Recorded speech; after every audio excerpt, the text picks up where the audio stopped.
आशा करता हूँ आप सब बहुत अच्छे होंगे। मेरा नाम है शिव अग्रवाल। MIQ एजुकेशन पर आपका बहुत बहुत स्वागत है। आज हम डिस्कस करने जा रहे हैं फिजिक्स के कुछ इंपॉर्टेंट क्वेश्चंस जो कि एयरफोर्स, नेवी और NDA जैसे एग्जाम्स में पूछे जाते हैं। डिस्कस करने से पहले आप सबका प्यार हमारे साथ बना रहे, ऐसी कामना करता हूँ। सब्सक्राइब कीजिए MIQ एजुकेशन को और बेल आइकन को प्रेस कीजिए हमारी हर वीडियो की नोटिफिकेशन पाने के लिए। आते हैं अपने टॉपिक पर। ये रहा हमारा पहला question. A mass of mkg is suspended by a weightless string. The horizontal force that is required to displace it until the string makes an angle of 45 degree with the initial vertical direction। हमें यहाँ मास दे रखा है और हमें निकालना क्या है, force निकालना है। तो फोर्स निकालने के लिए एक स्ट्रिंग है जो कि जिससे मास लटका हुआ है और वो मासलेस है, और हमें क्या निकालना है, फोर्स। तो फोर्स निकालने के लिए पहले वर्क एनर्जी थ्योरम आपने पढ़ी होगी। वर्क एनर्जी थ्योरम में क्या होता है, total work done is equal to change in kinetic energy. तो यहाँ kinetic energy change in work, हाँ वर्क तीन प्रकार का वर्क हो रहा है यहाँ। एक टेंशन के द्वारा, लेकिन टेंशन दोनों T1 और T2 दोनों इक्वल हैं, तो वर्क डन बाई टेंशन 0 हो जाएगा। और मास के द्वारा मतलब वेट के द्वारा, बॉडी के वेट के द्वारा भी तो हो रहा है, तो बॉडी का वेट, तो बॉडी का वेट इंटू डिस्प्लेसमेंट। वेट कितना है mg और डिस्प्लेसमेंट कितना हो रहा है ac, तो mg इंटू ac। और फोर्स के द्वारा भी हो रहा है, फोर्स इंटू डिस्प्लेसमेंट मतलब av। और काइनेटिक एनर्जी कितनी है, 0। Kinetic change in kinetic energy कितना होगा, 0। तो आगे चलते हैं। इसे यहाँ इस इक्वेशन से हम क्या निकाल लेंगे, फोर्स हमारे पास आ जाएगा mg इंटू √2 - 1। तो हमारा ऑप्शन सही होगा, ऑप्शन नंबर सी। आगे चलते हैं अगले क्वेश्चन की तरफ। ये रहा question number 22। A thin uniform rod of length L and M is swinging freely about a horizontal axis passing through its end. Its maximum angular speed is omega. Its center of mass rises to a maximum height of। यहाँ पूछा है कि जिस height तक ये rod rise करेगी वो height पूछी है। यहाँ एंगुलर स्पीड दे रखी है ओमेगा, और लेंथ दे रखी है L, और मास दे रखा है M यूनिफॉर्म रॉड का। चलिए आगे निकालते हैं। तो ये मान लीजिए आपके पास रॉड है, और मान लीजिए यहाँ तक ये इसकी मैक्सिमम हाइट है, यहाँ तक वो जा रही है। तो हम लगाएंगे यहाँ कंजर्वेशन ऑफ मैकेनिकल एनर्जी। क्या लगाएंगे, conservation of mechanical energy. Conservation of mechanical energy क्या होता है, potential kinetic is equal to potential initial potential energy plus initial kinetic energy is equal to final potential energy plus final kinetic energy. तो initial potential energy कितनी है, अगर यहाँ middle में होगा तो हमारे पास 0 होगी potential energy, kinetic energy maximum होगी। तो काइनेटिक एनर्जी कितनी होगी, 1/2 movement of inertia into omega square. Movement of inertia क्या होगा रॉड का, ml2/3 ml2/3। और यहाँ इक्वल्स टू करें तो अगर वो एंड पोजीशन इस पोजीशन पे होगी तो यहाँ क्या होगा, यहाँ पे उसकी काइनेटिक एनर्जी 0 होगी। तो पोटेंशियल एनर्जी कितनी हुई, mg इंटू h। तो हमें h निकालना था, यहाँ से h निकल आया हमारे पास। h इज इक्वल टू, हम जब इसे सॉल्व कर लेंगे तो h is equal to L² omega square upon 6g। तो हमारा आंसर होगा ऑप्शन नंबर डी। तो आगे चलते हैं 23वें क्वेश्चन पर। Torque applied on a particle is 0 then its angular momentum will be. आपको फॉर्मूला तो याद ही होगा, tau is equal to dl/dt। तो यहाँ से क्या आ गया, अगर हम टाउ को 0 रख दें तो L क्या निकलेगा, कांस्टेंट आ जाएगा। तो L कांस्टेंट होगा, तो L कांस्टेंट का मतलब है कि वो कांस्टेंट होगा मैग्नीट्यूड और डायरेक्शन में। तो हमारा आंसर होगा option number C, both A and B। तो आगे चलते हैं क्वेश्चन नंबर 24 की तरफ। A uniform rod of length 2L is placed with one end in contact with the horizontal and is then inclined at angle of alpha to an horizontal and allowed to fall without slipping। यहाँ एक ध्यान रखना है, without slipping दे रखा है। क्या दे रखा है, विदाउट स्लिपिंग। तो at constant point when it becomes horizontal it's angular velocity will be. तो एंगुलर वेलोसिटी निकालनी है, चलिए देखते हैं। तो हमें क्या दे रखा है, लेंथ दे रखी है 2L। तो हम यहाँ L मान के सॉल्व कर रहे हैं, बाद में उसे रख लेंगे। तो कंजर्वेशन ऑफ एनर्जी लगाएंगे यहाँ। कंजर्वेशन ऑफ एनर्जी क्या होता है, potential is equal to kinetic energy. Potential energy कितनी होगी यहाँ पे, mg h। तो एच कितनी है, अगर एच देखें तो L/2 साइन अल्फा, यहाँ पे एच होगी इसकी, तो यहाँ पे mg L/2 साइन अल्फा, ये क्या आ गया, ये पोटेंशियल एनर्जी। काइनेटिक एनर्जी क्या होगी, 1/2 आई इंटू ओमेगा स्क्वायर, तो आई क्या है यहाँ पे रोड का, mL2/3, तो ओमेगा स्क्वायर, तो यहाँ से हमें ओमेगा की वैल्यू मिल जाएगी, ओमेगा की वैल्यू होगी √3g sine alpha upon L. But लेकिन हमें क्या दे रखा है, लेंथ दे रखी है 2l, हमें लेंथ कितनी दे रखी है 2l, हमने निकाला है l से, तो यहाँ पे रख देंगे l की जगह 2l, तो हमारा आंसर होगा ऑप्शन नंबर ए। आगे चलते हैं क्वेश्चन नंबर 25 की तरफ। अ mass of 6 × 10⁻24 kg is to be compressed in a sphere in such a way that the escape velocity from the sphere is 3 × 10⁸ meter/second. Radius of the sphere should be, तो radius निकालना है हमें यहाँ पे sphere का। तो चलिए solve करते हैं। तो आपके पास escape वेलोसिटी का फॉर्मूला होता है √2gm/r, तो यहाँ से हम वैल्यू पुट करेंगे तो आर की वैल्यू हमारे पास क्या आएगी 9 मिलीमीटर, तो हमारा आंसर होगा 9 मिलीमीटर। तो आगे चलते हैं क्वेश्चन नंबर 26 की तरफ। The time period of a satellite of earth is 5 hours if the separation between the earth and the satellite is increase to 4 times the previous value, the new time period will be. यहाँ एक अर्थ और satellite और अर्थ के बीच में time period का मतलब time period है 5 hours का, तो अर्थ की सैटेलाइट का 5 आवर्स है। If the separation between earth and the satellite, अगर अर्थ और सैटेलाइट के बीच में सेपरेशन बढ़ता ही जा रहा है, वो 4 गुना हो गया पहली के, तो टाइम पीरियड निकालना है अब क्या होगा, तो हम निकाल लेंगे। तो हमारे पास टाइम पीरियड डायरेक्टली प्रोपोर्शनल होता है r⁻³ का, तो यहाँ T2/T1 करके निकाल सकते हैं हम, R2/R1 3/2, तो यहाँ से हमारे T2 की वैल्यू आ जाएगी 40 आवर्स। आंसर क्या होगा 40 आवर्स, ऑप्शन नंबर डी। आगे चलते हैं क्वेश्चन नंबर 27 की तरफ। 2 wires are made of the same material and have the same volume. However, wire 1 has cross-sectional area A and wire 2 has cross-sectional area 3A. If the length of wire 1 increases by delta x on applying force F, how much force is needed to stretch wire 2 by the same amount? हमें दे रखा है wire 1 जिसका area है A और जिसका कि area है ए, और वायर 2 का एरिया दे रखा है 3A, और लेंथ दे रखी है 1 पहली वायर की डेल्टा एक्स से इंक्रीज कर दी गई, और फोर्स लगा के, तो फोर्स नीडेड मतलब फोर्स बताना है सेकंड वायर पर कितना लगाना पड़ेगा कि उसे सेम अमाउंट में लगा दें हम। तो निकालते हैं हम फोर्स।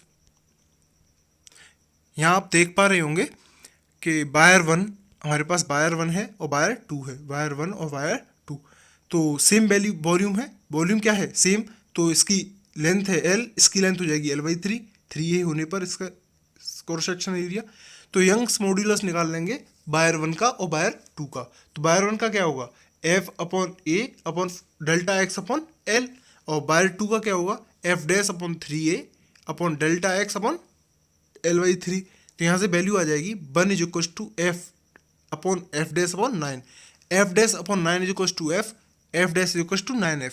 तो हमारे पास फोर्स कितना आया 9F, जो अब फोर्स आया वो कितना आया 9F, तो किसके बराबर फोर्स लगेगा 9F के बराबर। तो आगे चलते हैं क्वेश्चन नंबर 28 की तरफ। Radius of capillary is 2 × 10⁻³ metre. A liquid of water a liquid of weight 6.28 × 10⁻⁴ Newton may remain in the capillary, then the surface tension of the liquid will be। यहाँ surface tension निकालना है। Surface tension निकालने के लिए हमारे पास simple सा formula होता है, surface tension = force upon 2πr। तो यहाँ वैल्यू रखेंगे हम, तो हमारे पास आंसर आ जाएगा सरफेस टेंशन का 5 × 10⁻² Newton/मीटर। तो यहाँ पे कौन सा है 5 × 10⁻² Newton/मीटर, ऑप्शन नंबर बी। तो आगे चलते हैं क्वेश्चन नंबर 29 की तरफ। Velocity of water in a river is, option number A same everywhere, ये तो गलत है, हर जगह सेम नहीं होती। मोर, हमने बर्नौलीज थ्योरम में पढ़ा है, more in the middle and less near its banks. हाँ ये सही है, मोर मतलब बीच में ज़्यादा होती है और किनारों पर कम होती है क्योंकि टकराव की वजह से। लेस इन द मिडिल ये तो गलत ही हो गया। Increase from one bank to another bank, ये भी गलत है। आगे चलते हैं क्वेश्चन नंबर 20। हमारा ऑप्शन नंबर कौन सा सही है, ऑप्शन नंबर बी। आते हैं क्वेश्चन नंबर 30 की तरफ। Two bubbles A and B, A is greater than B, are joint through a narrow tube. दो बबल हैं ए और बी जो कि एक नैरो ट्यूब से जोड़ दिए गए और ए बड़ा है बी से, तो बताना है हमें। तो हमारे पास रेडियस ऑफ ए, मतलब ए की रेडियस बड़ी है ए बी से, तो प्रेशर डायरेक्टली प्रोपोर्शनल होता है 1/r के। तो प्रेशर ऑफ ए मतलब प्रेशर ए के अंदर कम हो गया बी से, तो P A is smaller than P V, hence air flow from, मतलब एयर कहाँ से फ्लो करेगी, बी से ए की तरफ। तो हमारा ऑप्शन होगा कौन सा सही होगा, ऑप्शन होगा अब बी से ए की तरफ जाएगी तो क्या होगा, ए की साइज बढ़ेगी तो size of the A will increase. तो ऑप्शन नंबर ए। आगे चलते हैं question number 31। Two rigid boxes containing different ideal gases are placed on the table. Box A contains 1 mole of nitrogen at temperature T0, while box V contains 1 mole of helium at temperature 7/3 T0. The boxes are then put into thermal constant with each other and heat flows between them until the gases reach a common final temperature. Ignore the heat capacity of the boxes, then the final temperature of the gas is TF in terms of T0. हमें निकालना है TF in terms of T0। हमें सब कुछ दे रखा है, दो rigid boxes दे रखे हैं जिनका टेम्परेचर T0 और 7/3 T0 है, और दोनों क्या है कॉन्टैक्ट में है, उनके बीच में क्या हो रहा है, हीट फ्लो हो रही है। तो देखते हैं आंसर क्या होगा हमारा। तो एक हीलियम है हमारे पास, दो बॉक्सेस, एक में हीलियम और एक में क्या रखा है, नाइट्रोजन।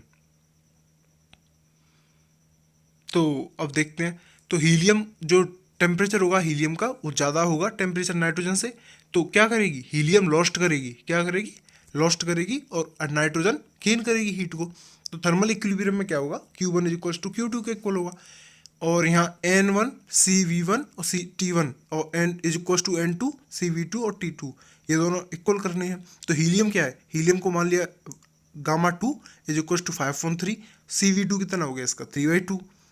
क्यों हुआ 3/2, क्योंकि ये मोनो एटॉमिक है, नाइट्रोजन डाई एटॉमिक है, तो इसका क्या हो गया CV1 5/2 और गामा 7/5। तो आगे चलते हैं, इसे सॉल्व करने पर हमें क्या मिल जाएगा, T फाइनल, कितना T फाइनल। जब हम वैल्यूज रखेंगे यहाँ तो हमारे पास होगा T final is equal to 3/2 T0। तो हमारा आंसर कौन सा सही होगा, हमारा आंसर सही होगा 3/2 T0, B, option number B, यही है हमारा आंसर। आगे चलते हैं question number 32। Water of volume 2 liter in a container is heated with a coil of 1 kilowatt at 20 degrees Celsius. The lid of the container is open and energy dissipates at rate of 160 joule per second. In how much time temperature will rise from 27 degrees Celsius to 77 degrees Celsius? Given specific heat of water is 4.2 kilojoule per kg. तो हमें क्या निकालना है, यहाँ पे हमें निकालना है, हमें निकालना है टाइम, कितने टाइम में वो टेम्परेचर चेंज हुआ। तो हमारे पास दे रखा है पावर, पावर क्या होती है, थर्मल एनर्जी। थर्मल एनर्जी कितनी होगी, 1 किलोवाट दे रखा है तो 1000 जूल, वो 1000 वाट हो गया। 1000 वाट को क्या लिख सकते हैं, 1000 जूल पर सेकेंड। और हीट क्या होती है, 1000 जूल, 1000 मतलब हीट एनर्जी क्या होगी यहाँ पे, 1000 माइनस 160 इवेपोरेट भी तो होगी, या हीट, सॉरी इवेपोरेट कह रहा हूँ मैं, वो एनर्जी डिस्पेरेट के चलते हो गई है ख़त्म। तो 160, तो 160 हीट चलेगी, तो हमारे पास बचा हीट कितनी बची, एयर 40 T, यहाँ पे T लिखना भूल गया हूँ मैं, T आएगा। तो टेम्परेचर भी है, तो टाइम भी है ना, टाइम पर सेकंड है तो टाइम भी आएगा, तो 840 T। तो Q क्या है, Q क्या है यहाँ पे, जो एनर्जी है 2 इंटू जो स्पेसिफिक हीट कितनी दे रखी है 4.2, 4200 इंटू 50। तो टेम्परेचर कितना आ जाएगा, इन दोनों को इक्वल रख देते हैं, क्या है, ये दोनों इक्वल होती है ना, तो इन दोनों को इक्वल रखने पर टाइम, वो टेम्परेचर आ जाएगा, टाइम आ जाएगा 2 इंटू 4250। अब जब सॉल्व करेंगे इसे तो T is equal to 8 minute 20 seconds, कितना आ जाएगा 8 मिनट्स 20 सेकेंड्स, कितना 8 मिनट्स 20 सेकेंड्स। और यहाँ T लगाना भूल गया हूँ मैं, T लगा लेना। आगे चलते हैं क्वेश्चन नंबर 33 की तरफ। तो boiling water is changing into steam. At this stage the specific heat of water is. तो बॉइलिंग वाटर किस में चेंज हो रहा है, स्टीम में।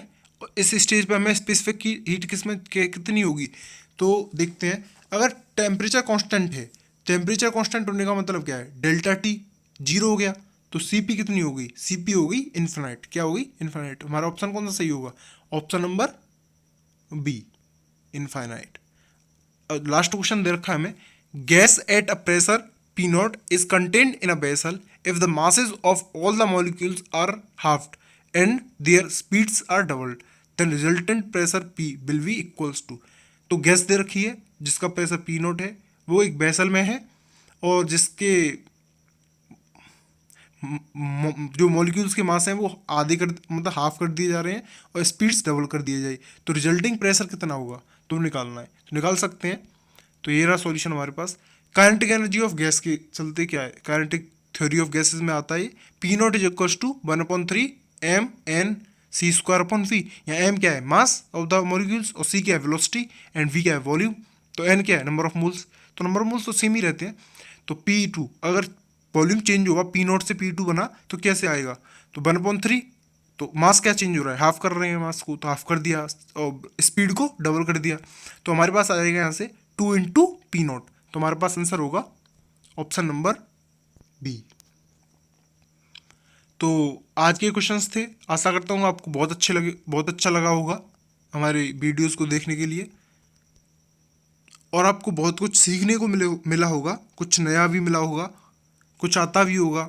पर लेकिन ऐसे ही आप हमारी वीडियो के साथ बने रहिए, अगली वीडियो आने तक आप धैर्य रखिए। Thanks for listening and keep supporting us and we will provide you the better future. Thanks and have a nice day.